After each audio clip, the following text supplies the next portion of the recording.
Welcome to my YouTube channel.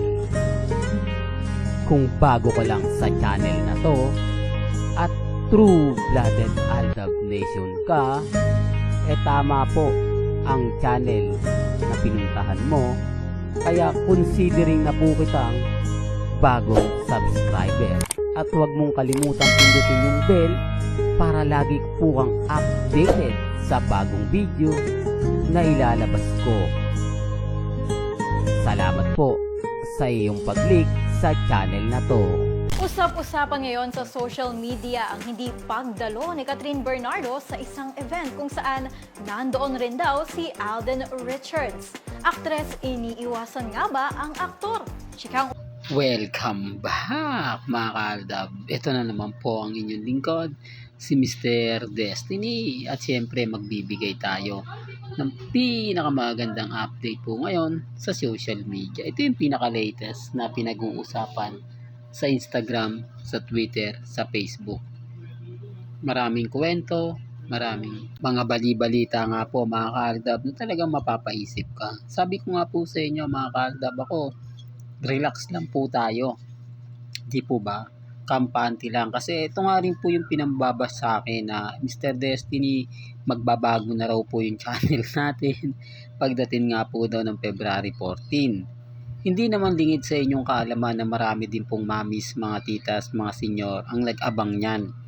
Marami rin po yung mga kumbaga tumutok dyan na baka nga naman talaga meron. Kasi sabi ko nga po sa inyo, hindi iingay ang isang bagay kung hindi mo gagawa ng issue. Sabi nga nila, kung gusto mong sumikat, gumamit ka ng sikat. Ano po ba? Ginamit po nila si Alden at si Catherine. Nakipagpiestahan lahat ng mga Katden fans. Kasi kung titignan mo yung fans ng Katden, talagang desperado na po sila. Kasi wala pong update simula po ng November. O sabihin na natin pagkatapos nga po ng pelikula, nawala na. Di po ba? Hindi na mahagilap, wala nang paramdam, kung ano-ano na po yung sinasabi nila, pati yung baso pinapagalaw kay Alden Richards, kung ano-ano pa po yung mga ginagawa nila para lang daw po magising si Alden, baka natutulog, keso ganito. Totoo to mga kaaldab, baka sabihin nyo, inedit ko lang yan, baka sabihin nyo, gawa-gawa ko lang yan. Hindi po. Sabi ko nga po sa inyo, galing din po yan sa mga bitter po sa atin. Galing din po yan sa mga taong, kumbaga, naghahanap ng update, naghahanap ng post. Tinry lang po nila Siguro, nag-ano lang sila na baka magsama, di po ba? Tapos, syempre, ginawa na ng issue. Normal lang po yun. Ang problema po, yung mga bitter po sa akin. Di po ba? Nag-react na po sila, nag-post na po sila na ganito ganyan. Ngayon, sino nga po ba yung nagmumukhang tanga? Sino nga po ba sa palagay ninyo yung nagsasabi ng ganito, nagsasabi ng ganyan? Kaya nga sabi ko sa inyo mga kaaldab, kampante lang po kayo. Maging relax lang. Huwag po kayong magpapadala. Huwag po kayong magpapa-apekto. Kasi sa totoo lang po mga kaaldab, ako hindi nga po ako nagpapa-apekto Although nakikita nyo naman po yung komento sa akin na sinasabi kong mawawala na raw yung channel natin, konti na lang daw po yung nanonood, wala na raw po ako ganong viewers. Normal lang po yun. Kasi alam ko yung iba nagtatampo Hindi po ba? Maraming mga mamis, mga titas, mga senyor na nasasaktan po kapag may mga post po katulad po ng mga Katden. Mga lumang photos po yun, mga lumang picture ni na Alden, ni Maine, inedit lang po nila. Tapos pinalitan po ang nilagay si Catherine. Totoo naman po kasi paano hindi natin malalaman?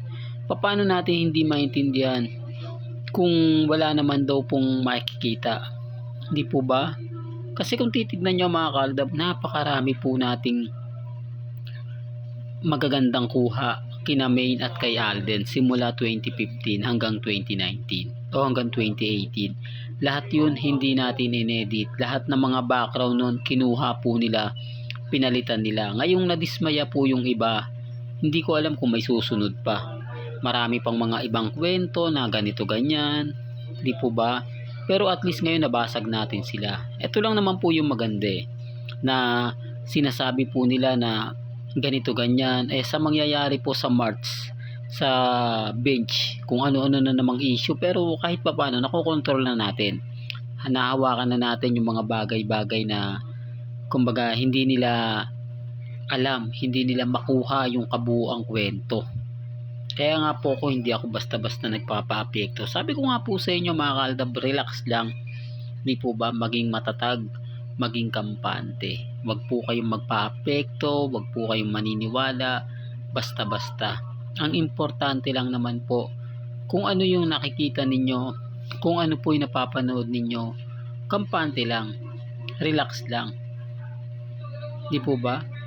Kaya nga sabi ko sa inyo, doon sa dami po ng mga bali-balita sa Instagram, sa Twitter, sa Facebook, doon nyo malalaman kung sino nga po ba talaga yung nasasaktan sa mga post po ng mga army at syempre ng kat din. Kaya wag po kayong magtaka, magulat kung bakit nga po ba maraming mga mamis, mga titas, mga senyor ang kumbaga nag-silent aldab lang muna.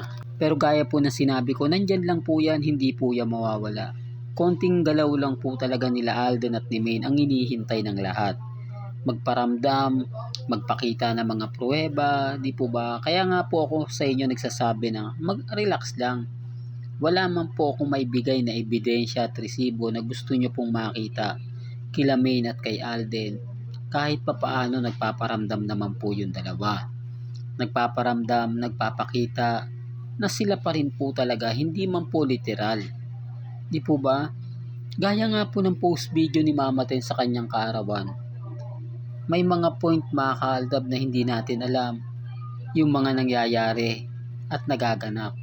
Kung si Alden ngayon nasa Bangkok, Thailand na, kasama ang bonding moment ng pamilya. O, pustahan po tayo, wala po sa All Out Sunday si Alden.